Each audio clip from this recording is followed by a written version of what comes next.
안녕하세요. 정말 아름다운 상단교회에 와서 아름다운 찬양과 또 아름다운 성도님들과 목사님, 사모님 뵙게 되어서 너무 감사하고 또 저같이 부족하고 한없이 미흡한 사람을 이렇게 써주시는 하나님 은혜에 감사를 드릴 수밖에 없습니다.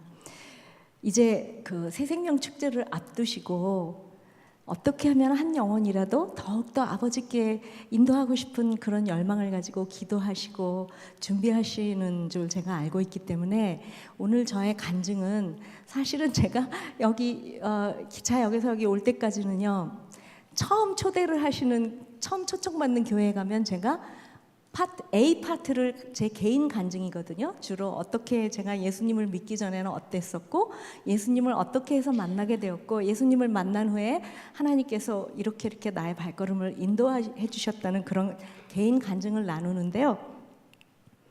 중간에 몇몇 장로님들 말씀을 들으니까 제가 오래전에 왔었다고 하시더라고요. 맞아요? 그래서 그때 그럼 분명히 A 파트를 했겠구나. 그걸 가만히 생각하니까요, 갑자기 생각을 하니까 하나님께서 제 마음속에 어차피 새생명 축제를 위해서 전도에 포커스를 맞추는 그런 시간이니까 그 다른 간증을 해도 좋겠다 하는 그 확신을 주셔서 오늘은 제가 전도와 관련된 간증들을 좀 더 많이 나누게 될 것 같습니다. 여러분들 생각에요, 누군가를 가장 사랑하는 길이 무엇이라고 생각하십니까? 말씀해 보세요. 괜찮아요? 말씀 안 하셔요? 그럼 제가 생각하는 답을 말씀드리겠습니다. 제 생각에는요, 누군가를 가장 사랑하는 길은 그 사람으로 하여금 하나님을 알게 해주고 구원을 받고 인생의 목적을 발견하여 그 목적에 초점을 맞추고 좌로나 우로나 치우치지 아니하고 일생을 뚜벅뚜벅 걸어갈 수 있는 그런 사람으로 만들어준다면 저는 그런 사람이 가장 행복한 사람이라고 믿고 또 누군가를 가장 사랑하는 길이라고 믿습니다. 지금은 제가 온 마음을 다해서 진심으로 이런 간증을 하고 있지만요, 사실 제가 처음부터 그렇게 믿고 살았던 거는 아니에요. 저희 어머님, 아버님은 불신자였을 뿐만 아니라 저의 아버지는 알코올 중독자이셨습니다. 저는 제일 두려웠던 게 어릴 적에요. 해만 넘어가면 너무나 두려운 거예요. 아버지가 또 들어오시면 술에 잔뜩 취해서 들어오시고 밥상이 제일 먼저 날아가고 온 집안이 막 풍지박산이 되면 어린 저는 밤새 그 아버지가 걷어차신 그 밥상에서 떨어진 깨어진 그릇 조각들과 음식물들을 집으면서 밤새 울면서 밤을 지내고, 저희 어머니는 아버지가 이제 이 머리채를 잡고 막 다니시니까는요, 어느 날 저희 어머니가 머리를 손수 집에 있는 가위로 막 아무렇게나 삭발을 하시고 하얀 수건을 쓰시고 어린 제 손을 딱 붙잡고 하시는 말씀이, 내가 인생의 의미와 기쁨을 아무 곳에서도 찾을 수 없어서 이대로 머리 깎고 절에 중으로 들어가련다. 어린 저의 손을 잡고 눈물을 흘리시던 모습이 기억납니다. 그런데 정말 지금 제가 감사하는 거는요, 저희 어머니께서 예수님을 영접하셨어요. 56세에 예수님을 영접하시고 제 손을 잡고 하신 말씀이 이 머리에 쓰셨던 수건을 딱 벗어서 개켜서 내려놓으시더니, 내가 예수님을 몰랐을 때는 정말 내 인생을 허비하고 한숨과 눈물로 세월을 보냈지만 이제는 내가 예수님을 알았기 때문에 다시는 그런 삶을 살지 않고 나도 너처럼 하나님의 영광을 위해서 쓰임받는 남은 생애를 살련다 하시면서 신학대학에 입학을 하셨어요. 지금은 60세가 한참이신데 사실 그때는 저희 어머니가 60세에 신학대학을 졸업하시고요. 이렇게 사각 모자 쓰시고 신문에 났던 기억이 나요. 저기 노인 할머니가 대학교 졸업하셨다고요. 근데 그런 저희 어머니가요, 신학대학을 졸업하시고요, 전도사님이 되셨어요. 전도사님이 되셔가지고 정말 86세 소천하시는 그날까지 일생을 교회에 가서 전도하시고 또 가르치시고 신방 다니시고 그 일에 전념하시다가 86세에 이제 그 LA에 있는 한인 침례교회 전도사님으로 사역을 하시다가 소천을 하셨는데요. 제가 어머니 병원에 계실 때 한국에 저는 그때 살았고요. 미국에 찬양 집회 갔던 길에 어머니를 뵈러 간 것이 마지막인 줄 저는 몰랐습니다. 근데 마지막 만나 어머니를 뵀을 때 어머니가 그때 너무너무 많이 편찮으셨어요. 근데 그 아픈 몸에도 얼굴이 해처럼 맑게 빛나시면서 제 손을 잡고 얘야, 나는 아무리 생각해도 감사할 것밖에 없어. 내 마음속에 있는 감사 빼면은 나는 아무것도 없어. 그러시면서 제 손을 잡고 날빛보다 더 밝은 천당 믿는 마음 가지고 가겠네. 그 찬양을 어린아이처럼 정말 해처럼 밝은 얼굴로 부르셨던 모습이 제가 마지막 뵌 모습이었어요. 그렇게 하고 한국에 돌아왔는데 그 뒤로 정말 오래 지나지 않아서 미국에서 어머니가 소천하셨다는 어머니 섬기시던 교회에서 천국 환송 예배를 드려주신다고 해서 갔습니다.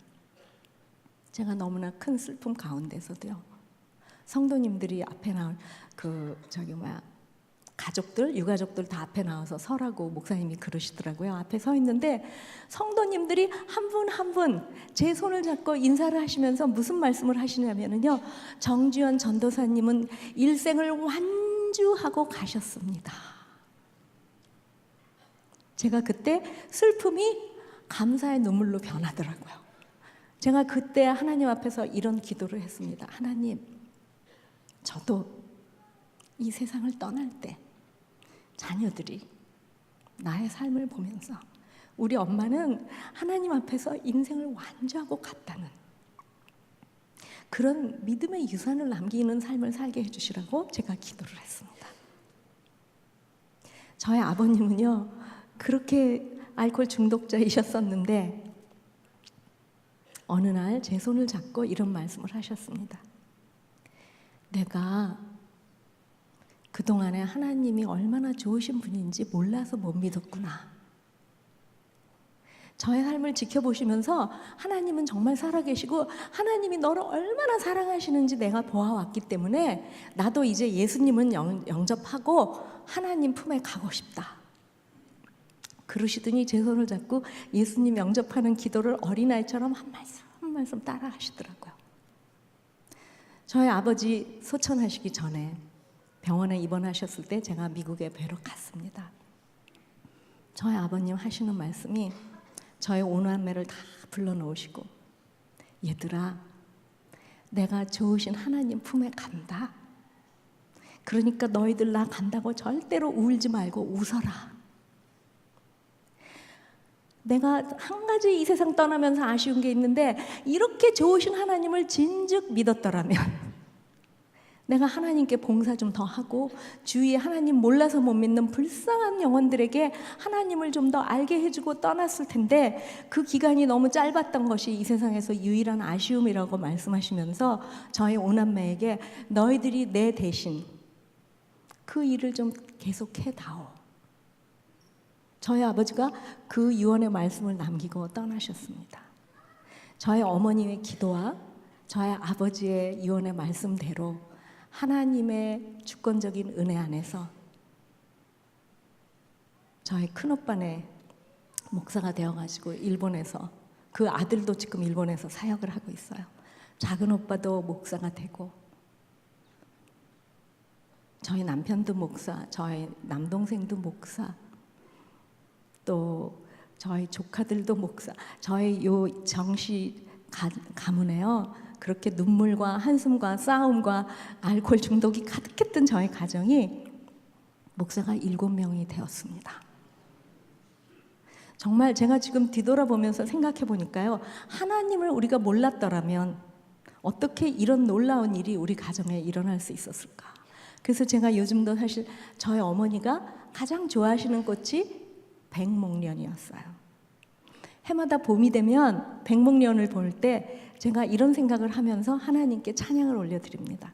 하나님, 우리 엄마가 예수님을 영접하고 하나님의 자녀가 되어서 지금 천국에 가서 계신다는 그런 믿음의 유산과 확신을 제게 남겨주고 가시지 않았더라면 제가 목련꽃을 볼 때마다 피눈물을 흘렸을 것 같아요.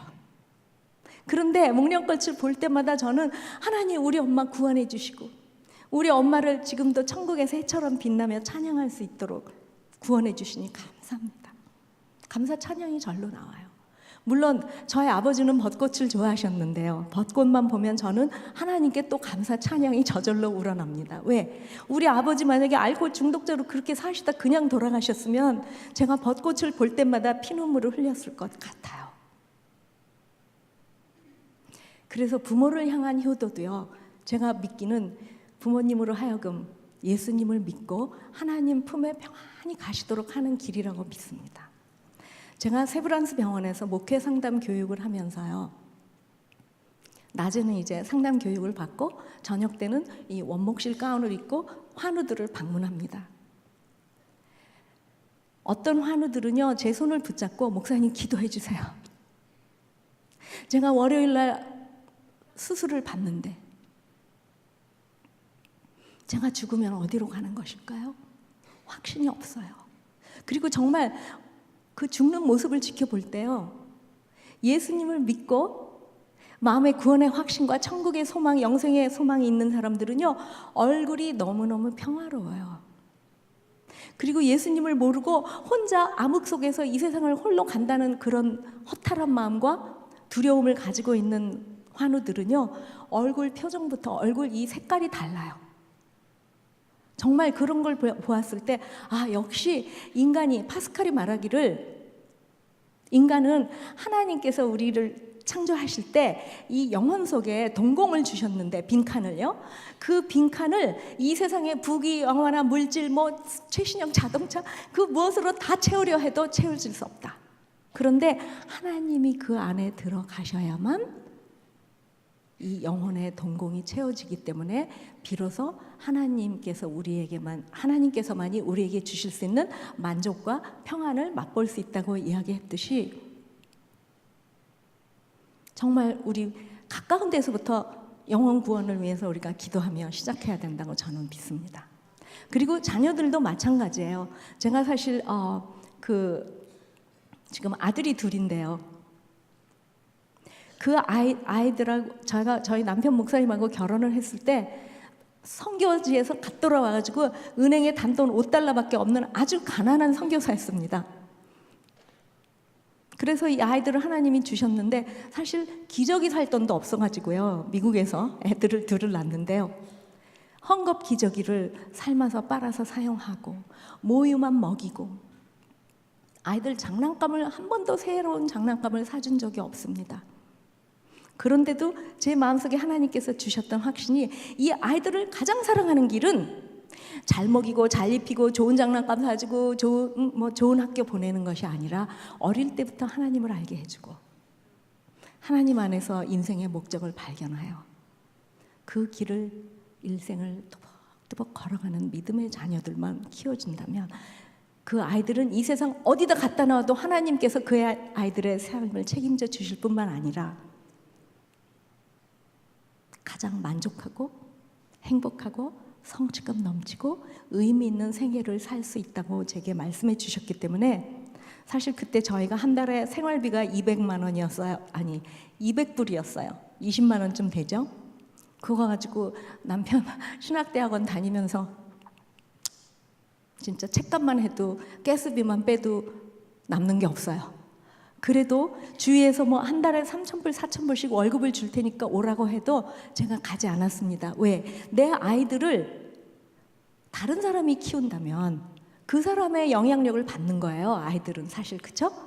그리고 내 아이들은 내가 키워야지 누가 대신 키워주겠습니까? 그래서 제가 정말 허리띠를 동여매고 이 아이들이 잠에서 깨면 무릎에 앉히고 성경 동화책을 읽어주고, 재울 때마다 찬송을 불러 재우고, 어릴 때부터 이 아이들에게 하나님을 심어주기 위한 엄마의 사명을 다하려고 제 딴에는 엄청 애썼습니다. 근데 지금 제가 뒤돌아보니까요, 이 여자의 일생 중에서 제가 가장 잘한 게 있다면 아이들이 나를 필요로 할 때 곁에 있어 주었다는 것과 그 아이들에게 하나님을 알게 해주고 하나님 안에서 인생을 목적을 발견할 수 있도록 옆에서 도와준 것, 그거 하나는 제가 잘한 것 같더라고요. 이 아이가요, 큰아이가 6살 때 예수님을 영접했습니다. 엄마, 어떻게 하면 천국에 가요? 여러분, 자녀들이 질문을 할 때가 가르칠 수 있는 가장 최선의 모멘트입니다. 그때 아주 정말 성심성의껏 지혜롭게 기도하면서 대답을 해주셔야 돼요. 제가 이 아이에게 복음을 간단히 설명했을 때 얘가 그 자리에서 예수님을 영접하는 기도를 따라 했습니다. 둘째 아이가 어느 날 똑같은 성경 동화책을 읽어주는데 같은 질문을 했을 때 큰아이가 작은아이에게 그러는 거예요. 자기가 복음을 다 설명을 해주더니 다니엘, 너 눈 한번 깜빡해봐.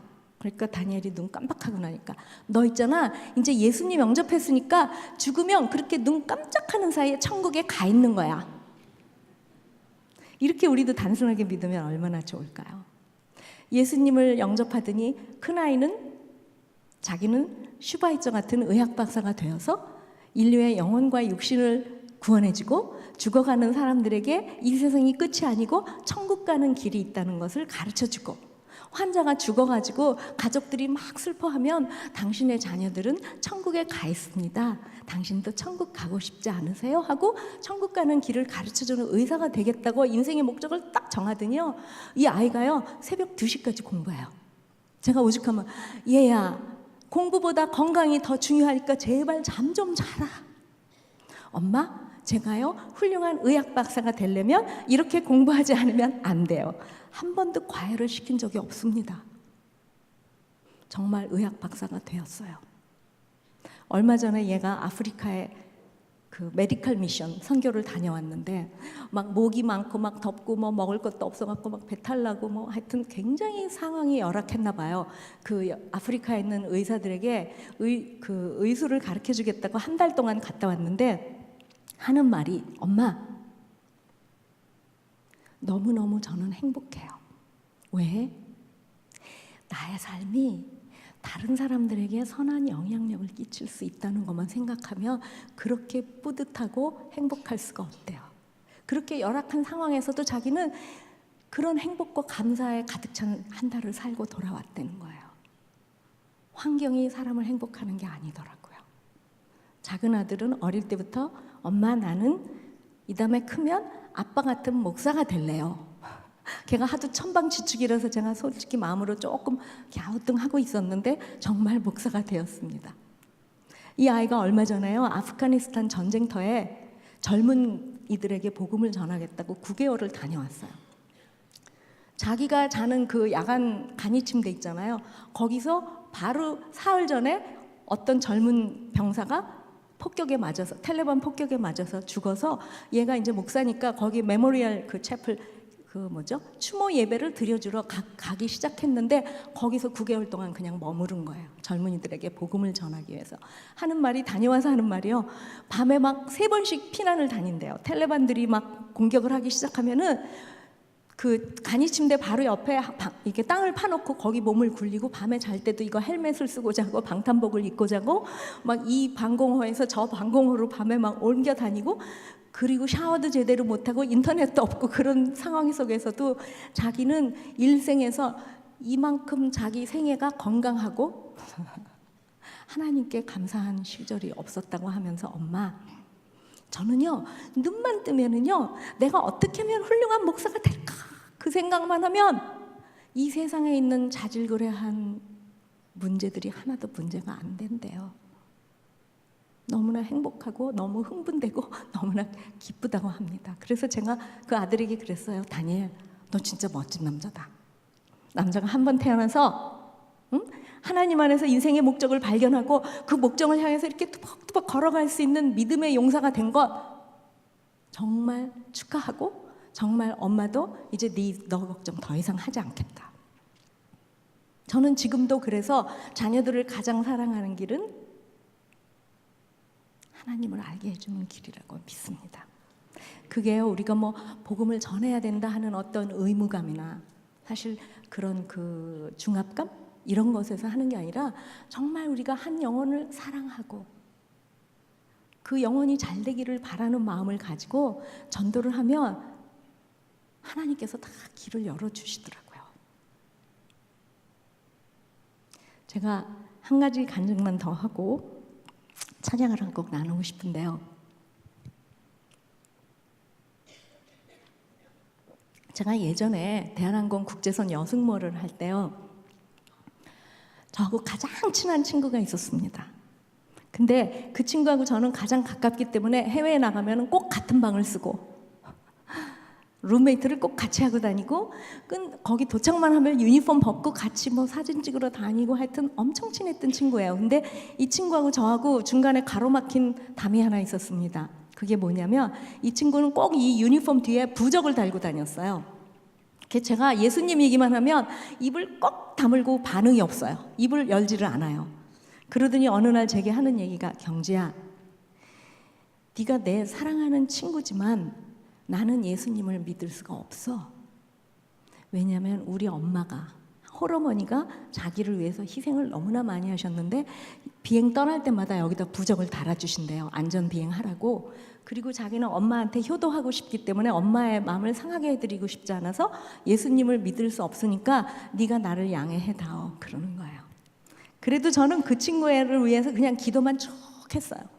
그러다가 이제 하나님께서 찬양하라고 부르셔서 제가 대한항공에 사직서를 내러 갔을 때 인자 그 친구를 만나가지고 제가 손을 꼭 잡고 이런 말을 했습니다. 나는 네가 꼭 예수님을 믿었으면 좋겠어. 내가 너를 위해서 계속 기도할 거야. 그렇게 하고 헤어졌습니다. 헤어졌는데요, 수십 년이 지났어요. 저는 계속 그 친구를 위해서 기도해왔어요, 사실. 그러나 언제 그 친구가 예수님을 믿을지 아니면 이미 믿었는지 모르는 상태에서 기도를 해왔는데, 어느 날 제가 샌프란시스코에 그 공항에 내렸을 때 이 친구가 유나이티드 항공 국제 인터내셔널 커스터머 서비스에서 근무를 하는데 거기서 딱 만났습니다. 얘가 제 손을 꼭 잡고 하는 말이, 경주야, 너 일 다 마치고 한국 돌아갈 때 여기서 하룻밤만 자고 가래요. 자기가 정말 해주고 싶은 말이 있대요. 그래서 제가 스케줄을 변경해가지고 집회 마치고 샌프란시스코를 들렀습니다. 이 친구가 저의 손을 잡고 바닷가를 거니면서 하는 얘기가, 자기가 저 대한항공 사직한 이후에 몇 년 더 있다가 아주 큰 비즈니스를 하는 비즈니스맨에게 시집을 갔는데 어느 날 차를 타고 둘이서 같이 가다가 남편이 교통사고로 그 자리에서 사망을 했다고 합니다. 근데 남편이 사망하니까 빚쟁이들이 다 와가지고 이거저거 다 뜯어가고 자기 혼자 남았대요. 이국 땅에서. 하늘이 무너져 내리고 땅이 꺼지는 것 같은 슬픔과 좌절 가운데서 통곡을 하며 세월을 보내다가 어떻게 해서 누구의 도움을 받아서 미국으로 건너와서 그 유나이티드 항공에서 이제 근무를 하게 되었는데, 너무나 외롭고 너무나 적적하고 너무나 고독하고 너무나 쓸쓸하고 이 세상에 살고 싶은 의욕이나 의미가 없어서 맨날 이 유니폼 주머니에 맨날 우니까 눈물이 하염없이 쏟아지니까 유니폼 주머니에 뭐 두통약 이런저런 뭐 수면제 이런 거를 넣고 다니면서 땅만 보고 다녔대요. 근데 어느 날 이 친구가 아마 너무 힘들어가지고 거기까지는 얘기하지만 않지만 제 짐작에 이제 세상을 그만두려고 하지 않았을까 이런 생각이 들어요. 막 자동차를 타고 질주를 하는데 눈물이 앞을 가려서 더 이상 차를 운전할 수가 없어가지고 동네 지나다니던 그 교회 주차장에 차를 세웠대요. 근데 갑자기 수십 년 전에 제가 해준 말이 생각이 나더랍니다. 네가 꼭 예수님 믿었으면 좋겠어. 내가 너를 위해서 기도할게. 그래서 자기도 모르게 그 교회 안에 생전 처음에 교회라는 곳에 들어갔대요. 맨 뒷자리에 앉아있는데 목사님이 그날 뭐 부흥회가 있었나 봐요. 목사님께서 하시는 말씀이, 지금 이 자리에서 가슴에 너무 쓰리고 멍이 들어서 아파서 견딜 수 없는 사람은 가슴에 손을 얹고 기도를 하라고 그러시더래요. 그래서 이 친구가 한 번도 기도를 해본 적이 없는데 그냥 가슴에 손을 얹고, 하나님 살아계시면 저 좀 그만 울게 해주세요. 한마디 기도를 했대요. 그랬는데 목사님께서 예수님을 나의 구주와 주님으로 영접하기 원하는 사람 앞으로 나오라 그러셔서 아무도 인도하는 사람 없는데 자기도 모르게 따라서 앞에 나가서 무릎을 꿇고 예수님 영접하는 기도를 했다고 합니다. 그런데 너무 신기한 게요, 이 친구가 저한테 하는 얘기예요. 다음날 아침에 출근을 했는데 전에는 막 잠도 못 자고 뭐 눈물을 맨날 흘려가지고 머리가 아프고 그래서 이렇게 땅만 보고 다녔는데 자기도 모르게 웃음이 그냥 생글생글 나오면서 이 가슴 속에서 예수님이 지금 내 안에 함께 계시는 거야. 그러면서 주님 제 안에 계셔요? 그러면 예수님께서 그래, 내가 네 안에 너와 함께 있다. 그래가지고 자기도 모르게 너무나 마음이 뿌듯하고 훈훈해져가지고 막 생글생글 웃고 다니니까 그 유나이티드 항공 다른 직원들이요, 인자, what happened to you? 너 도대체 무슨 일이 있었냐? 물을 때마다 I have Jesus Christ right here in my heart. 내 지금 이 가슴 속에 예수님이 들어와 계셔. 간증을 하게 됐다는 거예요. 그래서 얘가 뭐 비행기가 막 새벽에 들어오고 막 밤늦게도 들어오니까 하루 일하고 하루 쉬고 그런 스케줄이었는데, 경주야, 나도 있잖아, 너처럼 이제 하나님 말씀 열심히 공부해가지고 하나님이 준비된 용사는 쓰신다고 하시더라. 내가 하나님한테 막 매달렸어. 나는 여태까지 허송세월 살았는데 나 어떻게 하면 하나님께 쓰임받을 수 있을지 막 여쭤봤더니 하나님이 말씀으로 무장하라고 그러셨대요. 그래서 자기가 일주일에 뭐 나흘은 일하고 3일 주말에 3일을 쉬면서 성경 대학에 가서 성경을 배우고, 집에 돌아가면 이 친구 하는 말이, 내가 남편이 있니 돈이 있니 자식이 있니, 원룸 조그만 단칸방에서 사는데 근무하고 집에 돌아가면은 하나님 말씀 듣고 평화로다 찬송을 부르면 자기 그 조그만 원룸 안에 하나님의 평화 임재가 가득히 채워짐을 느끼면서 성령의 감동하심을 받아서 자기도 모르게 하나님께 예배하면서 밤을 맞는다고 합니다. 그러면서 제게 하는 얘기가, 경주야, 사람이 행복한 게 절대 소유에 있지 않고 내가 더 이상 필요한 게 없다고 느낄 때가 가장 만족하고 행복한 때인 것 같아. 난 정말 필요한 게 없어. 예수님 한 분으로 좋게. 제가 엊그제도 그 친구가 이제 한국에 나왔어요. 언니를 전도하기 위해서. 그 친구하고 만났는데 정말 이 친구는 하나님이 예비하신 그 성령이 뱃속에서부터 넘쳐나는 성령의 그 기름 부음을 받고 평화가 저렇게 넘쳐나는구나. 하나님 감사합니다. 그런 기도를 제가 했습니다. 누군가를 가장 사랑하는 길은 그들로 하여금 하나님을 알게 해주시는 것이라고 저는 믿고요. 제 삶에서도 또 우리 자녀들과 어머님, 아버님, 우리 형제들의 삶에서도 오로지 유일하게 힘과 생명과 반석이 되신 하나님을 찬양하기 원합니다. 찬양 나누죠.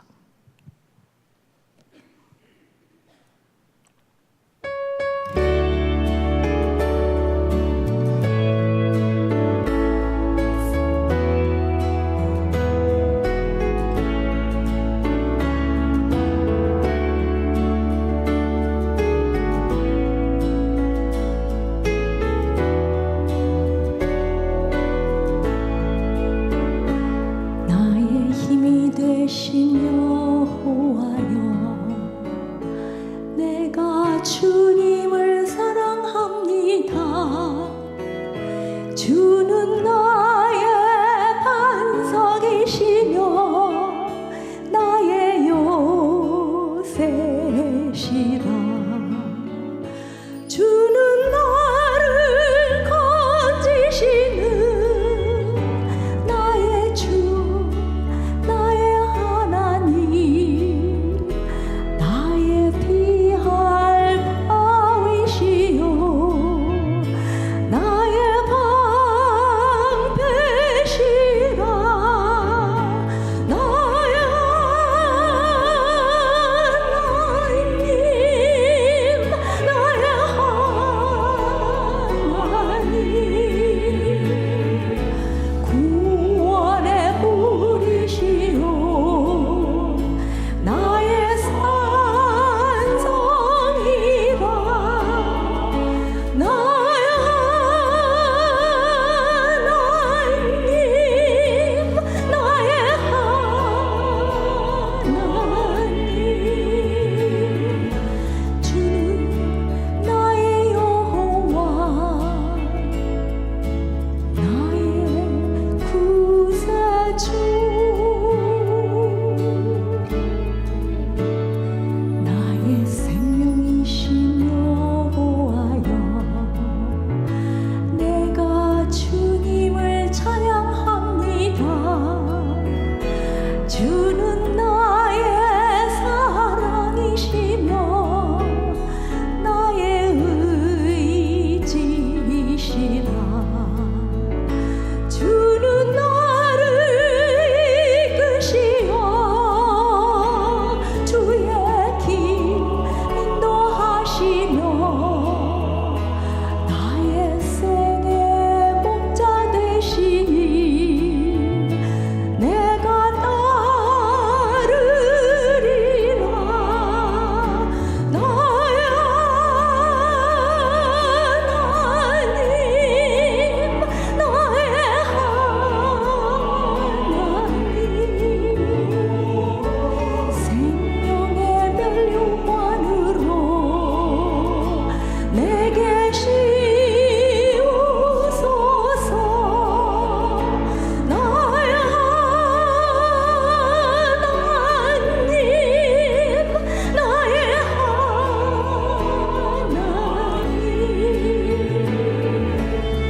제가 지금 찬양을 하면서 떠오르는 얼굴이 한 분 있는데, 사실은요 제가 그 작년에 건강이 너무 악화돼가지고 이제 미국에 가 있었어요.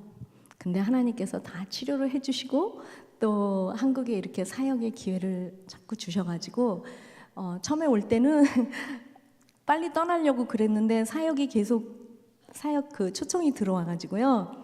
아무래도 호텔에 있으면 힘들겠구나, 낭비도 되고, 그래서 원룸을 하나 갑자기 구했습니다. 그래서 지금도 뭐 아직도 침대가 안 와가지고 막 방바닥에서 자고 있는 중인데요. 그 원룸을 소개시켜준 부동산 그 에이전트, 부동산 뭐라고 그러죠? 중개사? 네. 그분이 제가 수수료를 내러 갔어요. 오늘 오는 길에. 그랬더니 제게 하는 얘기가 그러시는 거예요. 아마 제가요 사모님하고 2주만 있으면은요 예수님을 저도 믿을 것 같아요. 그러세요. 그래서 제가 그 얘기를 듣고 가만히 생각을 해봤어요. 내가 이분한테 과연 전폭적으로 예수를 믿으라고 앉혀놓고 막 전도를 했나 생각해보니까 그런 적이 한 번도 없어요. 만난 지가 며칠밖에 안 됐거든요. 근데 제가 기도는 했어요. 그분이 예수님을 안 믿는다고 하니까 저랑 같이 그 집을 보러 가셨던 우리 김지영 권사님이 같이 오늘 오셨는데, 이분이 제가 목사 사모라고 또 얘기를 하셔가지고요. 그분이 그러면서 이제 하나님 믿냐고 권사님이 물어보시니까 자기는 어렸을 때 어머니가 교회를 다니셨는데 너무 큰 상처를 받아가지고 거부감이 있어서 교회를 안 다닌다고 딱 잘라서 얘기를 하시더라고요. 근데 사실 제가 어떤 이야기도 안 했어요. 아직 이제 기도만 하고 있었어요. 하나님, 그분하고 이제 앞으로 시간을 같이 보내면서 그분이 꼭 예수님을 영접하고 구원을 얻을 수 있도록 저를 사용해 주시라고 기도만 하고 있었는데, 자기 입으로 저한테 오늘 그런 얘기를 했어요. 사모님하고 제가 2주만 같이 있으면요 저도 모르게 꼭 하나님을 믿게 될 것 같아요. 여러분 왜 그런지 아세요? 기뻐하셔야 돼요. 항상 우리가 기뻐하고요, 얼굴이 밝고 표정이 밝으면은요 사람들이 자기도 모르고 그 이유를 알고 싶어 해요. 정말이에요. 제가 하나님께서 저에게 원룸을 주신 게 너무 감사해가지고요, 그분만 보면은 막 흥분해가지고 기뻐가지고, 그분이 막 그러는 거예요. 집주인이 절대로 다른 사람이 집을 보여주면, 이 방을 보여주면은 깎아달라 그러면 노 한마디로 하고 돌아섰는데, 왜 사모님한테는 자진해서 두말하지 않고 가격을 깎아줬는지 모르겠다고 하실 때 제가 이랬어. 그거요 다 하나님께서 하신 일이에요. 제가 그랬거든요. 그냥 삶 속에서. 그런데 그분이 오늘 하시는 말이 이상하게 저만 보면 기분이 좋아진대요. 왜 그런가 제가 생각을 해봤어요. 기차를 타고 오면서. 왜냐면 제가 맨날 웃잖아요. 기분이 좋으니까. 그래서 하나님께서 우리 보고 항상 기뻐하라 그러셨잖아요. 쉬지 말고 기도하라. 범사에 감사하라. 이게 하나님이 우리를 향하신 뜻이래요. 우리는 맨날 하나님 뜻이 어딨나, 하나님 뜻이 어딨나 막 그러잖아요. 근데 너무 분명해요. 성경에서는요 항상 기뻐하라, 쉬지 말고 기도하라, 범사에 감사하라. 우리가 마음에 감사가 넘치면 기뻐하게 돼 있어요. 기뻐해가지고 생글생글 웃고 다니면은요 상대방이 우리를 볼 때 기분이 좋아진대요. 그럼 마음문이, 자기도 모르게 마음문이 열렸다고 저한테 자기 입으로 고백을 하는 거예요. 그래서 제가 오면서 막 기도했어요. 하나님, 앞으로 제가 그분하고 더 긴밀하게 관계를 통해서 꼭 자연스럽게 전도를 할 수 있게 기회를 주시라고요. 근데 여러분, 우리 주님께서 가장 원하시는 길이 무엇일까요? 가장 원하시는 일. 제가 어느 날 이런 생각을 해봤습니다. 어차피 한 번 살고 가는 짧은 인생인데 주님이 가장 기뻐하시는 일이 무엇일까? 나는 그 일을 위해서 내 인생을 드리고 싶다. 그래서 제가 성경을 막 찾았어요. 제 나름대로 해답을 찾기 위해서. 그랬더니 요한복음 21장에요 이 말씀이 나와 있는 거예요. 예수님께서 부활하시고 제자들에게 나타나셨을 때 시몬 베드로에게 물으시기를, 내가 나를 사랑하느냐? 시몬 베드로가 내가 주를 사랑하나이다. 또 두 번째 똑같은 질문 또 하셨어요. 그때마다 예수님이 뭐라고 하셨냐면 내 양을 먹이라 그러셨어요. 그 제가 세 번이나 똑같은 말씀을 물어보시니까 베드로가 너무 걱정하여 가로되, 근심하여 가로되, 주께서는 모든 것을 아시오매 내가 주를 사랑하는 줄 아시지 않습니까? 그랬더니 예수님이 또 뭐라고 말씀하셨냐면 내 양을 먹이라. 제가 생각해 봤습니다. 예수님이 보통 중요한 말씀 하실 때요, 성경에 보니까 진실로 진실로 내가 너에게 이르노니 2번 거듭 말씀하시더라고요. 근데 이번에는 얼마나 중요하게 생각하셨으면 3번이나 내 양을 먹이라고, 네가 나 사랑하면 내 양을 먹이라는 거예요. 제가 그 말씀을 읽으면서 생각해 보았습니다. 내가 만약에 자녀가 10이 있는데 9명이 지금 방에서 목욕하고 저녁 먹고 따뜻한 이불 속에서 편안히 자고 있는데 한 자녀가 집으로 오는 길을 잃어버려가지고, 밖에 지금 비바람 폭풍우가 치고 어두움이 가득한데 밖에서 막 길을 잃고 방황을 하고 있다면 제가 이 9 자녀들과 발을 뻗고 편안히 자겠습니까? 못 자죠. 이 아이들 여기 놓고 나가서 그 아이를 찾아오는 거예요. 그게 주님의 마음이라는 걸 제가 깨닫게 되었습니다. 그런 성화도 있잖아요. 예수님이 그 99마리의 어린 양 우리에 두고 길 잃은 어린 양 하나 찾아서 나가시는 목자의 모습을 그린 성화들. 그게 바로 우리 주님의 마음이시라는 것을 깨달았어요. 근데 있잖아요, 내 양을 먹이라는 그 말씀이 사실 그렇게 저는 어렵다고 생각하지 않게 돼요. 왜냐하면 내가 하는 게 아니라고 저는 생각하거든요. 정말 제가 하는 게 아니에요. 어느 날 전에 이제 대한항공에 승무원을 할 때, 그때 제가 전도에 열이 붙어가지고요, 비행기 타기 전에 항상 이런 기도를 하고 탔어요. 하나님, 오늘은 누구에게 전도를 할까요? 그 영혼을 제게 보여주시고 제가 그 사람 앞에 설 때 제 입술을 통해서 주님께서 말씀해 주십시오. 근데 정말 그렇게 하셨어요. 많은 간증이 있지만 한 가지만 제가 소개하겠습니다. 어느 날 제가 이제 미국에서 한국에 오는 길인데요, 이 앞에서 오른쪽에 3번째 미국 남자분이요, 다른 사람 다 자고 있는데 불을 하나 켜놓고 책을 열심히 읽고 계세요. 근데 자꾸만 성령께서 제 마음속에 그 사람에게 다가가서 말을 시키라고 그러세요. 무슨 말을 할지도 모르고 그냥 다가갔어요. 순종하는 마음으로. 갔더니 이분이 책을 열심히 읽고 계시는데 제가 이렇게 물어봅니다. 혹시 뭐 마실 걸 좀 갖다 드릴까요? 그랬더니 이분이 오렌지 주스를 달래요. 그래서 네, 그리고 다시 오렌지 주스를 갖다가 주면서 또 기도했어요. 하나님, 그 다음에는요? 근데 이분이 책을 읽고 있어서 저도 모르게 그분한테 물어보는 거예요. 아니, 무슨 책을 그렇게 열심히 읽고 계십니까? This is my Bible. 성경을 읽고 계시다는 거예요, 이 미국 분이요. 그러니까 제가 갑자기 쇼크 받았잖아요. 아니, 밤잠도 안 자고 저렇게 성경을 열심히 읽으시는데 하나님, 성령께서 왜 나보고 자꾸만 저 사람한테 가라고 하셨을까? 의아해하고 있는 중에 주님께서 또 제 마음속에 말씀하십니다. 우리는 그때그때 순종만 하면 돼요. 뭐라고 말씀하시느냐면요, 저분에게 무슨 일로 일본에 어디로 가시느냐고 물었더니 일본에서 내리신대요. 그래서 무슨 일로 가시느냐고 묻게 하시더라고요, 주님께서. 물었더니 이분이 하는 말씀이 I'm a music minister. 미국 음악 목사님이신데 대학생 6, 7명 데리고 미국에 전도 집회 가시는 길이래요.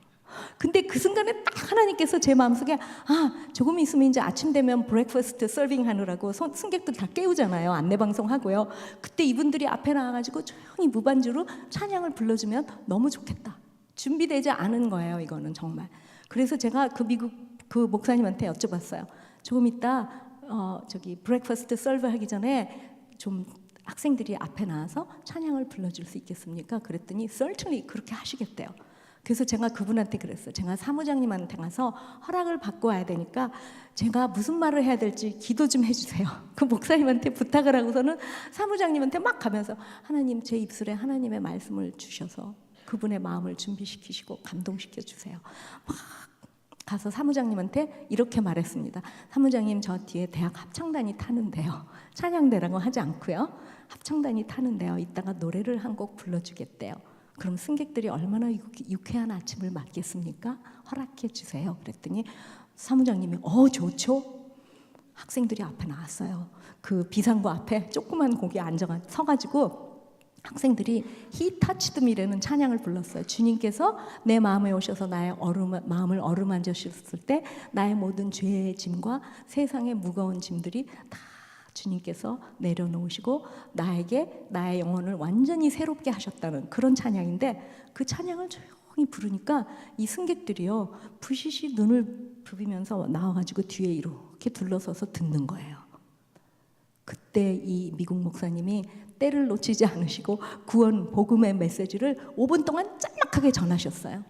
중국인 승객, 일본인 승객, 미국인 승객, 승무원 한 사람 5, 6명이 그 자리에서 비행기 바닥에 무릎을 꿇고요. 이 목사님을 따라서 예수님 영접하는 기도를 하신 거예요. 완전 비행기가 부흥의 장소가 되었습니다. 하나님은요, 제한받지 않으시는 분이세요. 언제나 어디서나 우리가 순종만 하면 하나님은 하나님의 몫을 하시고 순종하는 건 우리의 몫이에요. 근데 우리가 너무나 하나님 몫까지 내가 막 다 짊어지고 가려니까 전도가 힘든 것 같아요. 그냥 그때그때 하나님이 마음 주실 때 거절하지 말고 고집 부리지 말고 그냥 어린아이처럼 네 하고 할 말이 없어도 그냥 다가가시면 돼요. 저는 그게 아버지의 마음이라고 생각합니다. 제가 사실은 전도를 한 사람들 중에서 예수님을 믿은 사람도 있고 아직도 믿는지 안 믿는지 모르는 사람들도 있어요. 그래도 계속 기도하고 있어요. 제가 대학교 때 그 보육원에 다니면서 성경을 가르쳤었는데 시간이 많이 지났네요. 어떤 남자분이요, 제가 어린아이들한테 막 성경 가르치고 찬송을 부르면은 저 문 밖에 서서 이렇게 서서 듣고만 계시는 분이 있었어요. 근데 예배를 마치면 어린아이들이 아빠 그러면서 그분한테 다 따라가요. 그래서 제가 나중에 저분이 누구냐고 물어봤더니 우리한테 뭐 음식도 빵도 뭐 맨날 사다 주시고 학교도 보내주시고 고등학교 졸업하면 직장도 알선해 주시고 우리한테 아빠 같은 분이래요. 그래가지고 제가 그분을 위해서 기도하기 시작했습니다. 어느 날 이제 제가 미국으로 유학을 가면서 그분한테 이제 마지막이니까 전도를 하기 위해서 다가갔습니다. 그분한테 다가갔더니 이분이 질색을 하시면서 하는 말이 우리 집사람이요 불교 신자인데요 무슨 뭐 큰 식당을 몇 개 하는데 거기서 나온 수익금으로 전국에 사찰을 몇 개나 지었대요. 근데 한 집안에서 두 종교를 믿으면은 우리 집안의 불화가 너무 심해질 테니까 절대로 나는 교회 다닐 수 없습니다. 그러세요. 그래서 제가요 우리 엄마하고 저하고요 열심히 기도를 하겠습니다. 진짜 그분을 위해서 제가 한 30여 년 기도한 것 같아요.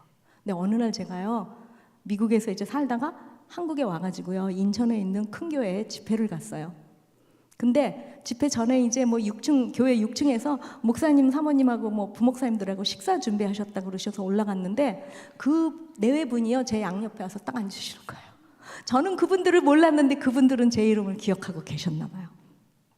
집회를 마치고 목사님 사무실에 가서 차를 마시는데 이 분이 하시는 말씀이 그 부인이요 이 남편을 국회의원 출마를 시키기 위해서 스님한테 가가지고 어떻게 하면 우리 남편이 이 지역에서 국회의원 당선을 하겠냐 물었더니 스님이요 이 인천 지역에 큰 교회가 엄청 많다.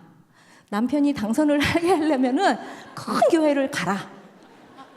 그래가지고 이 부인이요 매일같이 새벽 기도, 뭐 수요 예배, 주일 예배, 금요 철야 예배, 구역 예배 안 빠지고 남편 당선시키려고 열심히 다니다 보니까 믿음은 들음에서 나며 들음은 그리스도의 말씀으로 말미암는다고 했잖아요. 이분이 예수님을 믿게 된 거예요.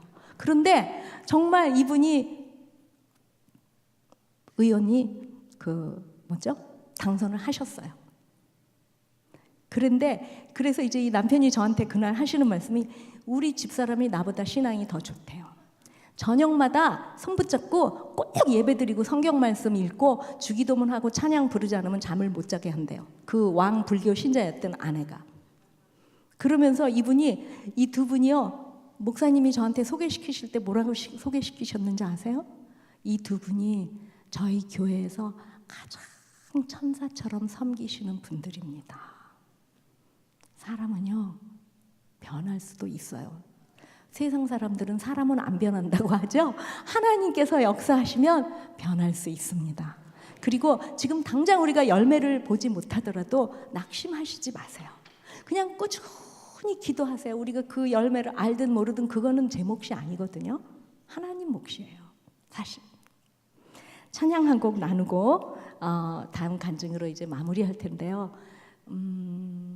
하나님께서는 밤이나 낮이나 이 산을 만드시고 우리를 지켜보시는 것처럼 밤이나 낮이나 우리를 지켜보시고 항상 함께 하시는 하나님이심을 제가 찬양으로 고백하고 싶습니다.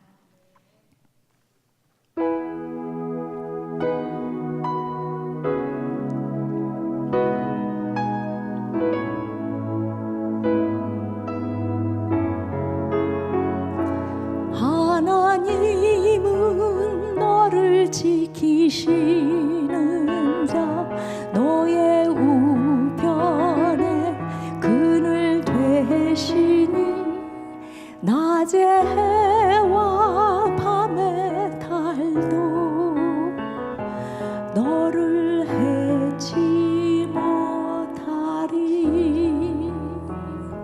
하나님은 너를 지키시는 자 너의 환난을 면케하시니 그가 너를 도우시리라. 너의 출입을 지키시리라. 눈을 들어 산을 보아라. 너의 도움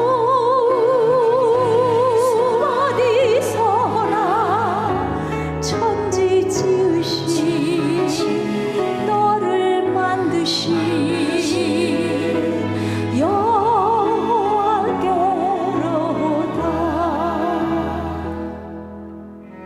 하나님을 사랑하는 자, 곧 그 뜻대로 부르심을 입은 자들에게는 모든 것이 합력하여 선을 이루느니라. 그런즉 이 일에 대하여 우리가 무슨 말하려? 만일 하나님이 우리를 위하시면 누가 우리를 대적하려?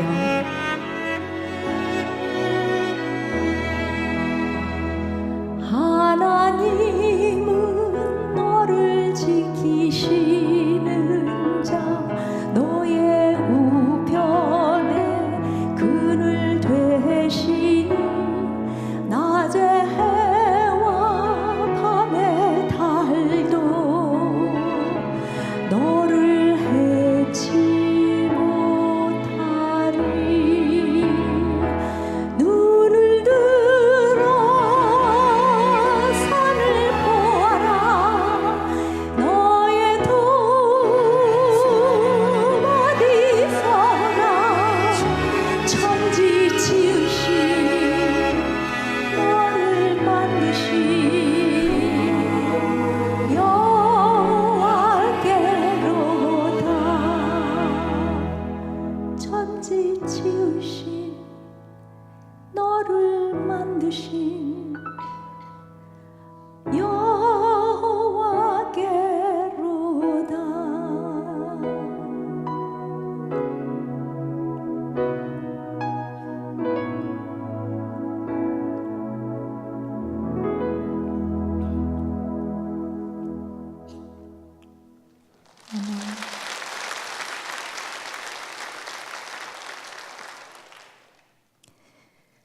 하나님께서는요, 우리가 우리에게 맡기신 사명에 충성할 때 우리의 삶을 완전하게 책임져 주시는 분이심을 저는 믿습니다. 사실 아까 제가 잠시 말씀드렸지만 제가 저의 남편하고 결혼했을 때 진짜 남편 선교지에서 갔 돌아와가지고 이 와이셔츠 소매가 나달나달해진 와이셔츠 3벌과 책 몇 권과 단돈 $5밖에 없던 사람한테 제가 시집을 갔는데요. 2 아이들 정말 의사가 되고 목사가 될 때까지 하나님께서 그들의 삶을 완전히 책임져 주셨을 뿐만 아니라 저와 저의 남편 목사님도 공부하고 싶은 만큼 다 시켜주시고 이제는 너무나 많이 축복을 해주셔가지고요, 정말 나누지 않고는 견딜 수 없는 심정으로 하루하루 감사하며 살아가고 있습니다. 우리가 때로는 삶을 살아가다 보면은 내 힘으로 한 발자국도 앞으로 갈 수도 없고 뒤로 갈 수도 없을 때는 어디를 바라봅니까? 하늘을 바라봐야죠. 그렇죠? 우리는요, 짐승처럼 땅을 바라보면서 살게 만드시지 않으셨어요. 닭을 보세요. 닭들이 하루 종일 뭐 하는지 아세요? 땅만 보고 모이 하나라도 더 주워 먹겠다고 서로 다투면서 싸우다가 언제 죽을지도 모르면서. 그렇죠? 우리는 그렇게 사는 게 아니라 천지를 지으시고 나를 만드신 하나님을 바라보면서 그분을 신뢰하면서. 사실 우리는 한 집 발 앞의 일도 몰라요. 그리고 너무나 제한받는 인간이에요. 그러니까 때로는 제가 이런 생각을 합니다. 아니 우주 천체 만물을 다 창조하시고 그 많은 별들이 서로 부딪히지 않도록 질서 있게 운행하시고 겨울에 단단했던 땅을 뚫고 나온 연한 새싹들 누가 하시나요? 하나님이 하시죠. 여름이 되면 잎이 무성해져가지고 햇볕을 받으면서 과일이 무르익고 곡식이 익어서 가을이 되면 우리에게 풍성한 곡식과 과일들을 주시고, 사실 또 겨울이 되면은 모든 땅이 다 흰 눈에 덮이고 꽁꽁 얼어가지고 나뭇잎이 다 떨어지고 완전히 죽은 듯해 보이지만 땅 속에서는 지금 벌써부터 봄의 태동을 기다리면서 준비하고 있는 거예요. 그 모든 그 자연의 계절을 다스리시는 하나님께서 여러분과 저의 인생의 계절을 다스리고 계시는 거예요. 우리가 어떻게 자연의 그 season of life, nature, 가족, 제가 지금 미국에서 살다 와가지고 자꾸만 영어가 튀어나와서 정말 죄송합니다. 앞으로 한국에 좀 더 오래 있으면 이제 좀 이렇게 풀려가지고 한국말이 더 빨리빨리 나올 수 있을 것 같아요. 어쨌든 우리가 자연의 그 사계절도요 어떻게 운행되는지 솔직히 모르잖아요. 그쵸? 그 망치로 깨트리지 않는 그 단단한 땅에서 어떻게 손으로 문대면 없어질 이런 연한 꽃잎들이 나오겠어요. 근데 하나님은 제한받지 않으시고 위대하시고 높고 우리 인간이 사실 측량할 수 있는 하나님, 인간의 이 제한된 두뇌와 좁은 가슴으로 이해할 수 있는 하나님이라면 우리가 하나님 믿을 필요도 없어요. 나를 믿죠. 그렇죠? 그러니까 하나님하고 우리하고 다른 게 너무 당연한 거예요. 나는 그러기 때문에 제한받는 인간일 수밖에 없고, 하나님은 높고 위대하시고 측량할 수 없는 하나님, 창조자 하나님이신데 그분 앞에서 우리가 일찌감치 겸손하게 이 마음의 보좌에 하나님을 앉혀드리고 그분 앞에 우리가 무릎을 꿇고 겸손하게 내려앉아서 하나님을 온전히 의지하고 그분께 내려놓는 삶, 그런 삶을 살 때 하나님이 우리 삶을 놀랍게 책임져 주신다는 거예요. 제가요 초창기에 사실 미국에서 이제 공부 마치고 한국에 와가지고 숙명여대 교수로 있을 때 몸이 많이 아파가지고 하나님께 부르짖었습니다. 하나님, 저 이대로 죽게 내버려 두시려면은 차라리 지금 천국에 데려가 주시든지 아니면 이 세상에 남은 삶 동안 하나님의 영광에서 무언가 할 수 있도록 저를 다시 일으켜 주시고 제게 사명의 확신을 주십시오. 기도했을 때 하나님께서 일어나 빛을 발하라 그러세요. 제가 이 몸을 가지고 무엇으로 어떻게 빛을 발하려고 하십니까? 찬양하라. 그래서 제가 그날 울면서 하나님께 저의 목소리와 남은 삶을 하나님 영광을 위해서 찬양하기로 바치기로 결심했습니다. 결단하고 숙대 교수를 제가 그만두었어요. 그만두고 극동방송에서 찬양 사역을 시작했습니다. 근데 찬양 사역 제가 사실 월급 받는 직원으로 간 게 아니라요, 그냥 발란티어로 간 거예요. 극동방송에서 월급도 줄 수 없지만 아무 때나 와서 찬양하려면 할 수 있겠나 그래서 제가 하겠다 그랬어요. 근데 찬양 사역을 시작하려니까요 찬양 CD가 필요한 거예요. 왜냐하면 방송에 찬양을 내보내야 되는데 제가 맨날 이렇게 육성으로 라이브로 할 수가 없잖아요. 그래가지고 제가 극동방송 PD 보고 이 찬양 음반 제작비를 좀 견적을 내오라고 했더니 수천만 원이 드는 거예요. 근데 저도 그때 숙대 교수 그만두고 그 퇴직금 받아가지고 헌금하고 미국에서 신학대학원 다니는 작은 아들 중고 자동차 하나 사주니까 한 푼도 안 남더라고요. 그래서 제가 하나님께 막 매달려서 기도했어요. 그래가지고 어느 날요 어떤 자매님이 피아노 반주만 해주셔가지고 극동방송 애청자들이 사랑하는 곡을 14곡을 골라가지고 그냥 방송실에서 녹음을 했습니다. 근데 이제 내일이면은 스튜디오 갖다 줘가지고 이게 CD가 찍혀서 나와야 되는데 저녁에 제가 가면서 차에서 들어보니까요 너무나 앙상하고 허전한 거예요. 피아노 한 곡 가지고 14곡을 다 반주를 해놓으니까. 그래서 제가 그날 이 CD를 품에 안고 밤새 신음을 했습니다. 하나님, 여기다가요 오케스트라 연주를 입히고 싶어요. 바이올린도 비올라도 플루트 뭐 하다못해 팀파니까지 저는 다 넣고 싶은데 돈이 있어야죠. 그래서 하나님, 이 음반이요 하나님의 영광과 하나님의 이름을 위해서 쓰임받을 도구이니까 하나님 책임져 주세요 하고 밤새 부르짖었습니다. 하나님께서 제게 말씀하셨어요. 너희는 부르짖으라. 저에게만 말씀하신 게 아니에요. 여러분한테도 말씀하셨어요.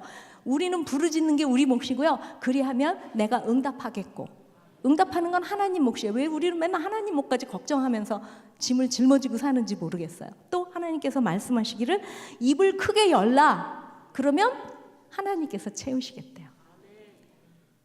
그래서 제가 그날 입을 크게 열고 부르짖었습니다. 기도를 막 하는데요. 얼마 전에 수원에서 연합 전도대회 있을 때 SBS 오케스트라 지휘자가 간증하는 걸 제가 봤어요. 제가 먼저 하고 그분이 뒷부분에서 하셨는데 제가 남아서 봤던 기억이 나는데 그분 얼굴이 떠오르면서 하나님, 그 SBS 오케스트라 지휘자가 제 음반이고 사람들은 누울 자리 보고 발뻗으라고 하죠. 우리 하나님 부르짖으면 응답하셨다 그랬으니까 전 믿습니다 하고 막 그분이 이거 해주게 해달라고 반주. 밑도 끝도 없이 기도를 밤새 하고요. 이 찬양 음반을 품에 안고 막 부르짖다가 아침이 되어가지고 제가 신발을 신으면서 하나님, 이 음반 하나님의 이름과 하나님을 영광하는 도구니까 오늘 하나님께서 역사해 주시도록 제가 이거 가지고 방송국에 가긴 갑니다. 그 다음에는 저는 대책이 없습니다. 그리고 방송국에 갔어요.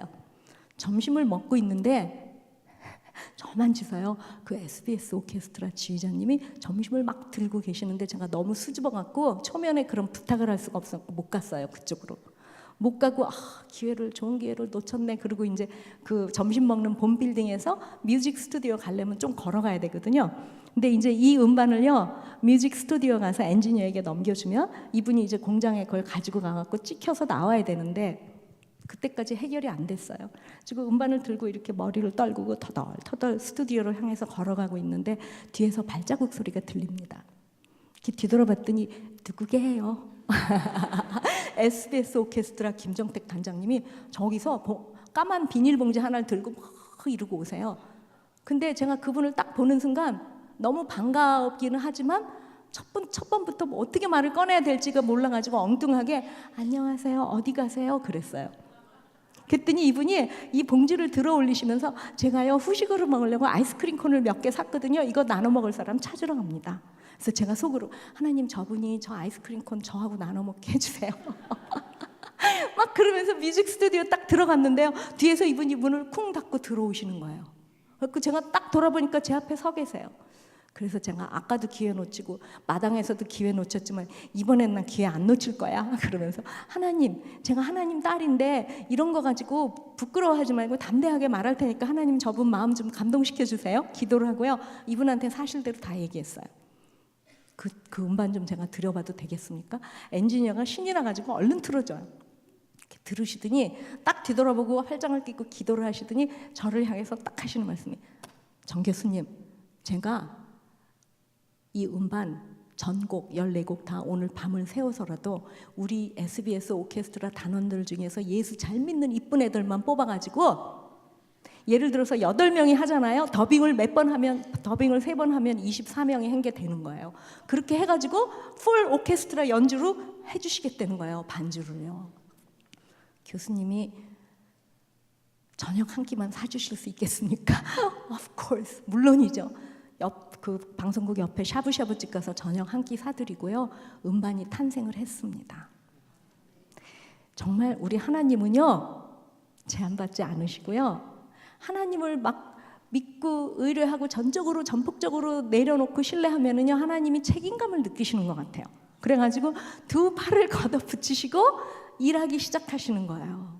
사실 간증이 막 너무나 많고 제가요, 같은 교회를 여러 번 가기 때문에 간증 세트를요, A에서부터 B, C, D, F, G까지 해놓고 두 번째 가면 B, 세 번째 가면 이렇게 했는데 오늘 시간이 너무 짧아가지고 다 하지 못하는 걸 아쉽게 생각하면서 마지막 간증과 찬양으로 마무리하겠습니다. 제가 일본에 한번 집회를 갔었어요, 얼마 전에. 근데 집회를 마치고 나오는데 어떤 고바야시라는 일본 부인이 제 손을 잡고 눈물을 막 한없이 흘리시는 거예요. 그러면서 하시는 말씀이 자기는 얼마 전에 남편을 간암으로 잃었대요. 자기도 근데 유방암과 위암이 선고를 받고 월요일 날 병원에 가야 되는데 너무 두렵고 너무 힘들어가지고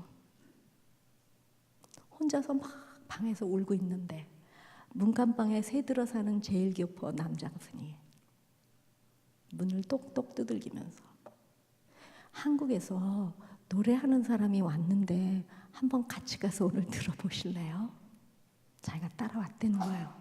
그 제일교포 남자 손에 이끌려서 왔는데 말씀을 들으면서 자기도 예수님을 영접하기로 결심을 했다. 제가 어떻게 하면 하나님의 자녀가 되는 권세를 받을지, 어떻게 예수님을 영접하는 건지 도와주세요.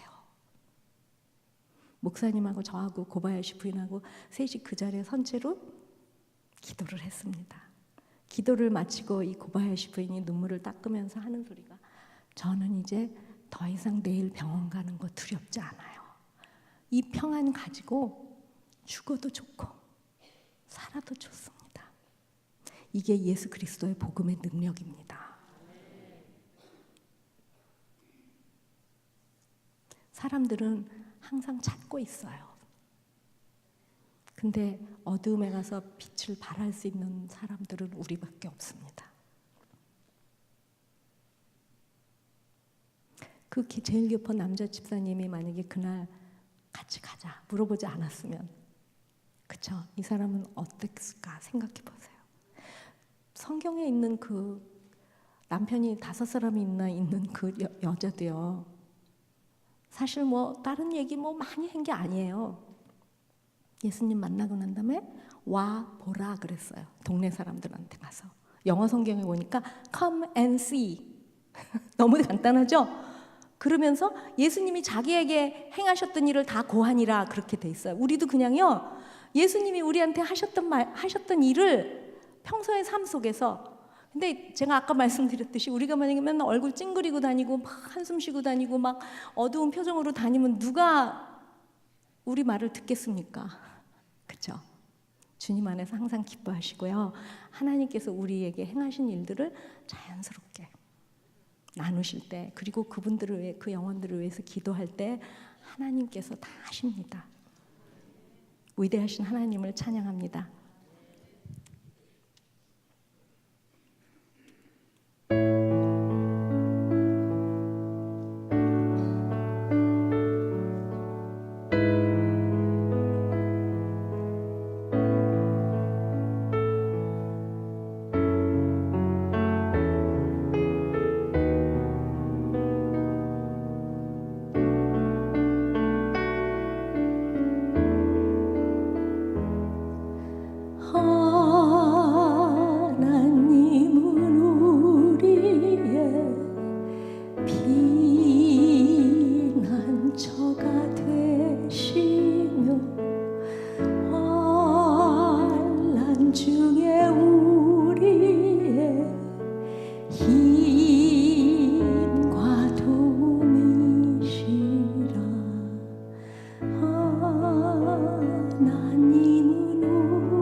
주가